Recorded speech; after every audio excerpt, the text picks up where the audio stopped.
Posibleng magpatupad ng dagdag singil sa kuryente ang Meralco ngayong buwan ng Mayo. Ayon kay Joe Zaldariaga, tagapagsalita ng Vice President at Vice President ng Corporate Communications Office ng Meralco, ay kadalasan kasing tumataas ang demand o pangailangan sa kuryente kapag mainit ang panahon, kaya mataas din ang presyo ng kuryente.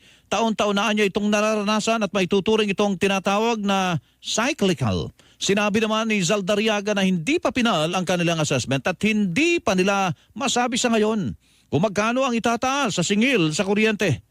Ganun talaga yan cyclical Yan yung tinatawag namin seasonality of consumption. Na kapag summer months talagang mataas yung konsumo at kasabay niya, mataas din yung presyo ng kuryente. Bababa na yan, bandang July, hanggang maging Berma, hanggang tumawid ng Pasko, maging bagong taon, maging February, Marso, mag-uumpisa na naman yan. So cycle yan.